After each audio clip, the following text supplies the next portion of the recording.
சபையில் விளக்கம் கூறிவிட்டு பிறகு உங்கள் தண்டனையை நிறைவேற்றுங்கள். அவன் செய்தது தேச துரோக குற்றம். தேச துரோகமா? கேட்டீர்களா மக்களே? இத்தேசத்தின் உயிர்களை காப்பாற்றியது குற்றமாம். வீரர்களை கலிங்கபுரியில் உயிரோடு விட்டு வந்ததற்கு அவருக்கு மரண தண்டனையா? அப்படி என்றால் அங்கு விட்டு வந்த வீரர்களின் குடும்பத்தாரும் சுற்றத்தாரும் மகிழ்ச்சியாக இருப்பது துரோகமா? சரி, நாளை ஒருவன் அந்த வீரர்களை எல்லாம் மீட்டு வந்தால் அவர்களை ஏற்றுக்கொள்வீர்களா? கண்டிப்பாக. அந்த வீரர்கள் இந்த நாட்டின் சொத்துக்கள். அந்த வீரர்களை ஏற்றுக்கொள்வதென்றால் அவர்கள் உயிரோடு இருக்க வேண்டும் அல்லவா? அதை தானே என் கணவரும் செய்தார். அது குற்றமா?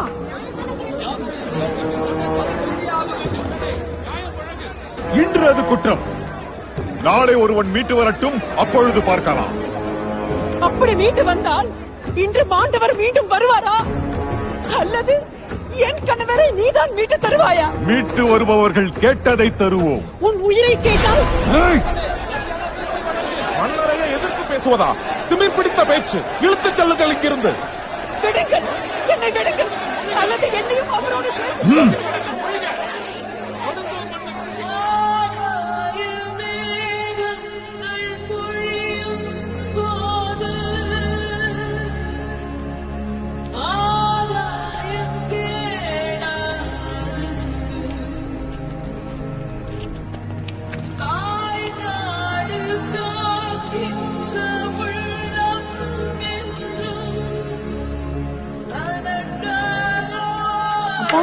எங்கே போகிறீர்கள்? ஆண்டவனிடம். நானும் வருகிறேன். அவர் என்னை மட்டும் அழைத்திருக்கிறார். என்னை எப்போது கூப்பிடுவார்? எல்லோரையும் ஒரு நாள் கூப்பிடுவார். அவர் விதிக்கேற்ப. நீ இருந்து இன்னும் சாதிக்க வேண்டியது நிறைய இருக்கிறது. நீங்க சாதிச்சிட்டீங்களாப்பா? அதற்கு முன்னாலேயே என்ன அழைத்து விட்டார். கவலைப்படாதீங்கப்பா, நீங்கள் விட்டதை நான் சாதிக்கிறேன். நன்றி மகனே.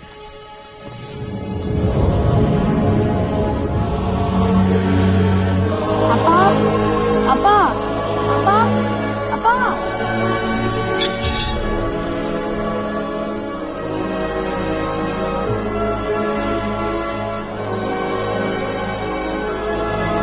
அண்ணா, என்னை விட சொல்லுங்கள். வண்ணா, வண்ணா.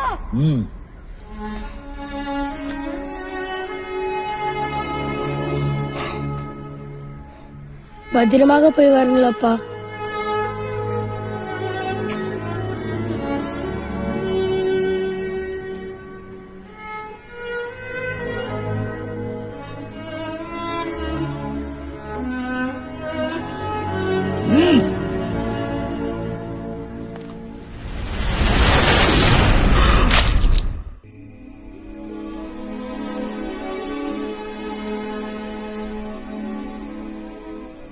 என் தந்தையின் மரணத்திற்கு காரணமானவர்களை பழி வாங்காமல் ஓயக்கூடாது என்ற வெறி சிறு வயதிலேயே எனக்குள் இருந்தது. ஆனால் கோட்டை பட்டணத்தின் வீரர்களை மீட்க வேண்டும் என்பதுதான் என் தந்தையின் கடைசி ஆசை. அவர் கட்டளை நிறைவேற்றத்தான் நான் கலிங்கபுரியை நோக்கி ஓடினேன்.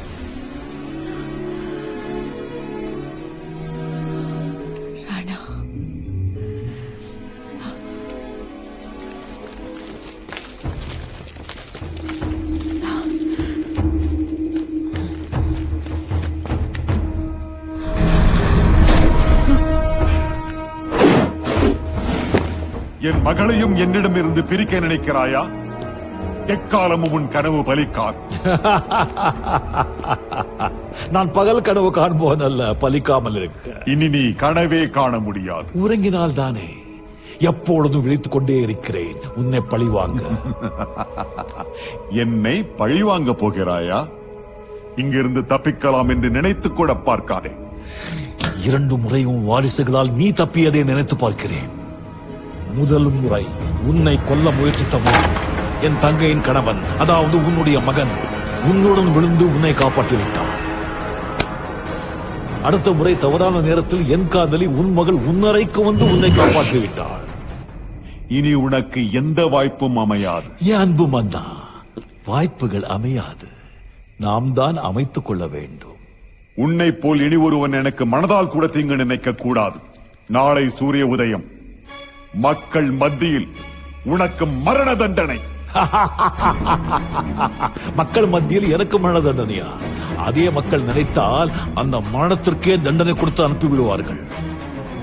ராணா, உருவத்தில் மட்டுமல்ல, உள்ளத்திலும் நீ அதே கொச்சடையான்தான். அதே ரத்தம் அப்படித்தான் இருக்கும்.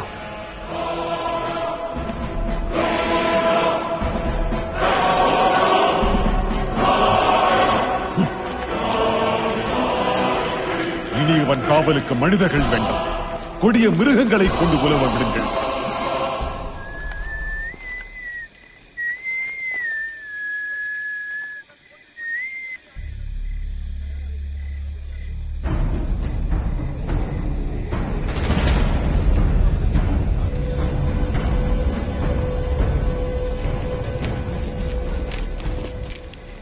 மன்னா, நம் எல்லை பாதுகாப்பு ஒற்றன் தந்த தகவல் படி எந்தவித முன்னறிவிப்பும் இன்றி கலிங்கபுரி படைகள் நம் மீது போர் தொடுக்க எல்லையில் முகாமிட்டுள்ளனர். உடனே எல்லா போர்ப்படைகளையும் தயார்படுத்துங்கள். மன்னிக்க வேண்டும் தளபதியாரே, ராணா இல்லாமல் நாங்கள் போருக்கு வர முடியாது. எங்கள் குலத்தை காப்பாற்றியவர் இல்லாமல் நாங்கள் களத்தில் இறங்க மாட்டோம். சிறந்த வழிகாட்டி இல்லாமல் எங்கு சென்று அழிவது? போருக்கு வர மறுக்கிறார்களா? ஆமரசே, காரணம் போர்ப்படையில் ராணா மீட்டு வந்த அடிமைகளும் அந்த அடிமைகளின் சொந்தங்களும் நண்பர்களும் தானே அதிகம். அதனால் தான் ராணா இல்லாமல் போர் புரிய மறுக்கிறார்கள். ஆக கோச்சடையான் ரணதீரன் இல்லாமல் நாடு இல்லையா நமக்கு? நாட்டிற்கு ஒரு கேடு எனில் தானாய் முன்வந்து போர் புரிவதே கோச்சடையானின் பரம்பரை. ராணாவின் வாழ்வீச்சில்தான் நம் நாட்டின் உயிர் மூச்சே இருக்கிறது. ராணாவை விடுதலை செய்யுங்கள் மன்னா. மன்னரையே கொல்ல வந்தவனை விடுதலை செய்ய சொல்கிறீரா?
ராணா சிறையிலிருந்து தப்பிவிட்டார் மன்னா.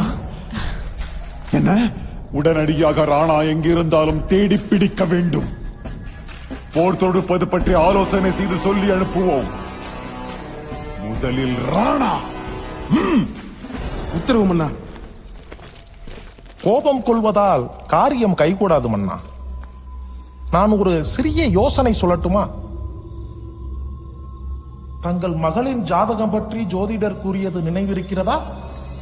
கோட்டை பட்டினத்தின் மீது தொடுக்கப்பட்டு இருக்கும் போரை தவிர்க்க வேண்டும் என்றால் நீ இனி என் சொல்படி நடக்க வேண்டும். என்ன திடீரென்று சமரசம்? எங்கள் மாபெரும் படைகளைக் கண்டு பயந்து விட்டானா ரிஷிகோடகன்? தங்களை விட உள்நாட்டு பிரச்சனைகளால் தான் பயம் அதிகமாகிவிட்டது. அதனால் தான் சமரசம் செய்து கொள்ளலாம் என்று. எப்படி? எத்தனை நாடு கொடுத்து, எவ்வளவு பொன் கொடுத்து? பொன்னையும் பொருளையும் கொடுத்து சமரசம் செய்து கொள்ள விரும்பவில்லை. தன் ஒரே பெண்ணை கொடுத்து சம்பந்தம் செய்து கொள்ள விரும்புகிறார். சம்பந்தம் என்ற பெயரில் சரணாகதி என்று சொல். சொல்லுக்கு என்ன இருக்கிறது? எதுவானாலும் சரி. வீரமகேந்திரா, உன் முடிவு என்ன? ரணதீரனை நம்மிடம் ஒப்படைத்தால் எதற்கு வேண்டுமானாலும் சம்மதம். முக்கியமான ஒன்று, திருமணம் எல்லையில் தான் நடக்க வேண்டும்.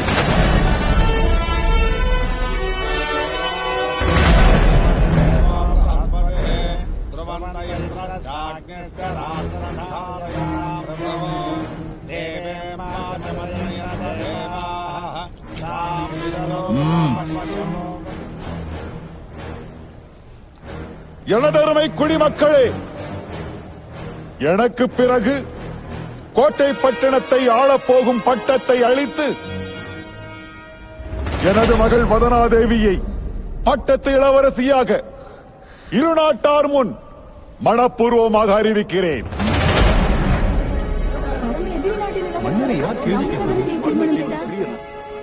இனி திருமணம் நடக்கலாமா?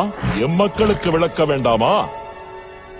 கலிங்கபுரி மாவீரர்களை பல நூற்றாண்டுகளாக நமக்கு எதிரி நாடாக இருந்த கோட்டை பட்டினம் இன்று தம் இளவரசியை நம் இளவரசருக்கு தாரை வார்த்து கொடுப்பதன் மூலம் தம் நாட்டையே தாரை வார்த்து கொடுக்க போகிறது. நம் இளவரசர் அந்நாட்டின் அரசராக போகிறார்.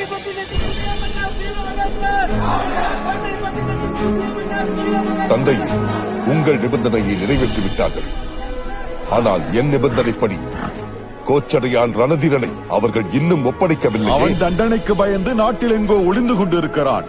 பிடிபட்டதும் ஒப்படைக்கிறோம் அந்த கோழையை.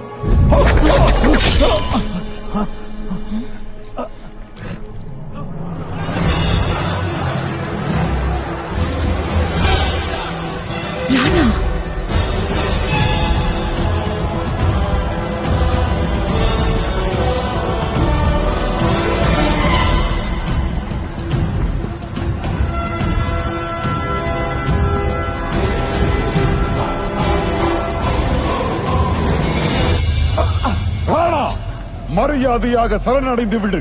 இது மன்னனின் ஆணை. மக்கள் இல்லாமல் நாடாவது மன்னனாவது. வெறும் மண்ணை ஆளுபவன் மன்னன் அல்ல, மண்ணில் வாழும் மக்களின் மனதை ஆளுபவன் தான் மன்னன். நான் மன்னனா இல்லையா என்று சொல்வதற்கு நீ யார்? நீயே தண்டனை பெற்ற ஒரு குற்றவாளி. நீ தண்டனை பெறப்போகும் குற்றவாளி. நான் குற்றவாளியா? ஆம். 3000 படை வீரர்களை எதிர்நாட்டிடம் விட்டு வந்ததற்கே என் தந்தை கோச்சடையானை தேச துரோகி என்று பழி சுமத்தி கொன்று விட்டாயே. இது அதே எதிர்நாட்டிடம் ஒட்டுமொத்த கோட்டை பட்டினத்தையே அடகு வைக்கும். நீ யார்? மாபெரும் தேசத்தை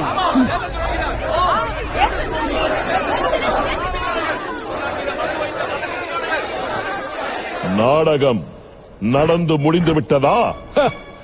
மேடை போட்டு ஆரம்பித்தவர்கள் நீங்கள். கீழே இருந்து முடிக்கப் போகிறவன் ராணா. உன்னை பற்றித்தான் சிறு வயது முதலே தெரியுமே. பகல் வேஷம் போடுவதென்பது உனக்கு கைவந்த கலையாயிற்றே.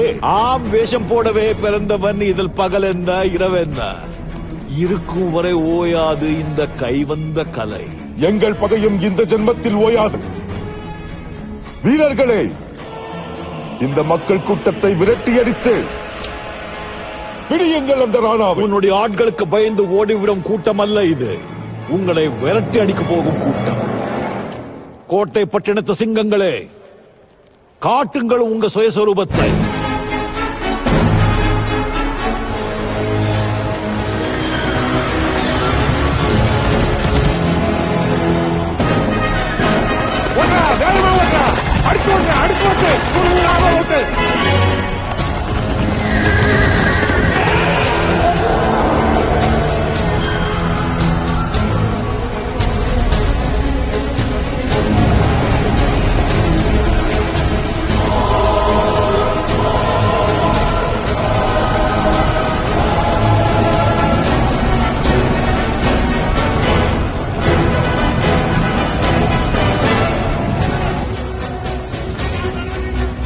வாருங்கள், போர் ஆரம்பமாகிவிட்டது. பார்த்தாயா எங்கள் நாட்டின் ரத கஜ துரக பதாதிகளை?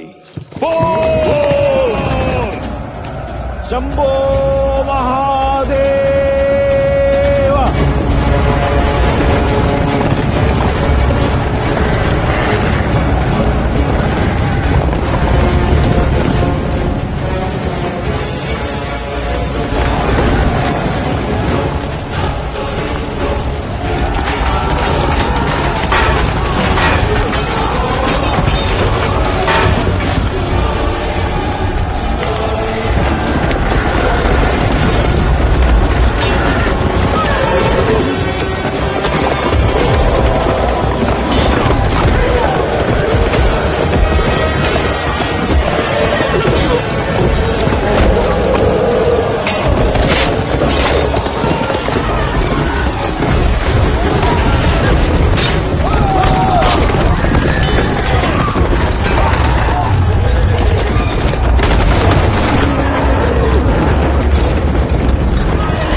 நட்பை விட நாடுதானே முக்கியம்.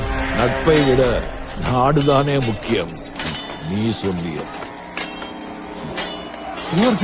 நாம் தோற்றுவிட்டோம். பாருங்கள் பாருங்கள், இங்கிருந்து போய்விடலாம்.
எனக்கு பிறகு நீ இந்நாட்டையும் மன்னரையும் காக்க வேண்டும்.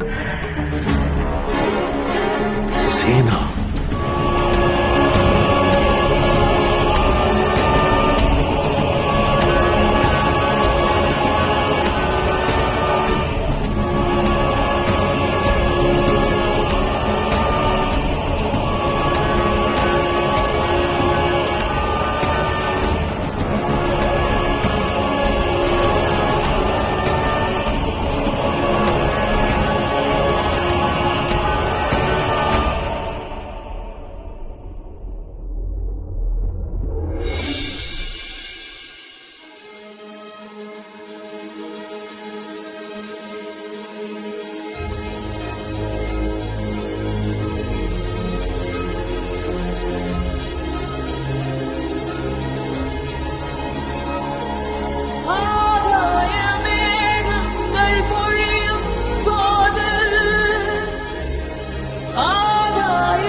போவதில்லை. மாலைகளை கண்டு வாழாதே, மாலைகளை கண்டு கலங்காதே. சொல்லடிப்படும் என்பதாலே வெற்றி காணாமல் போவதில்லை.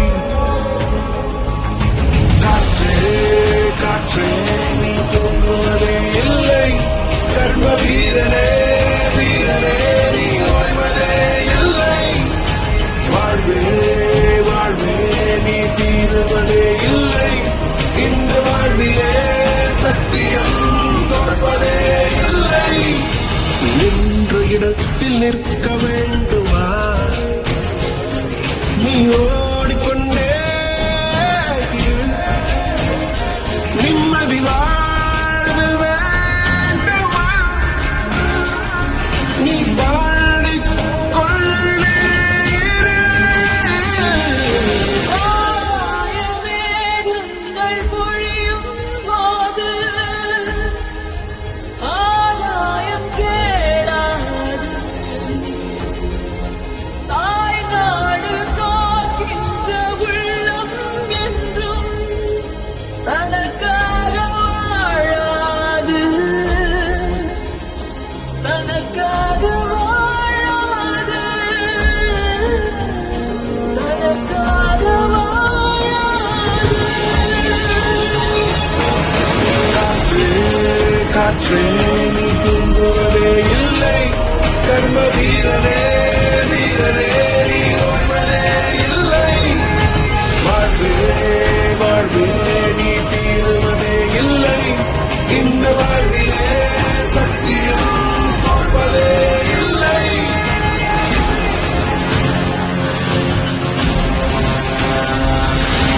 கோழைகள் மன்னித்தால் அது பெரிதல்ல பெரிதல்ல.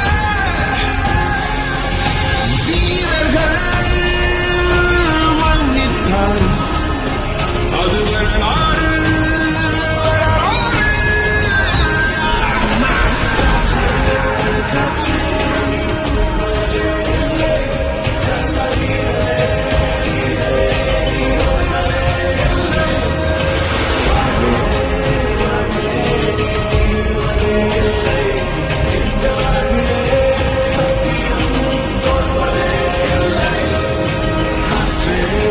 காற்றே நீ தூங்குவதே இல்லை, கர்ம வீரனே வீரனே நீ ஓய்வதே இல்லை.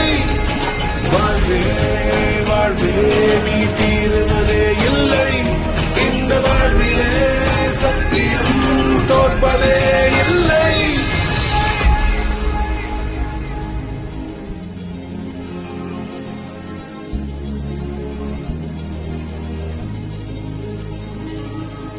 பொன்னும் மண்ணும் வென்று முடிப்பவ கடமை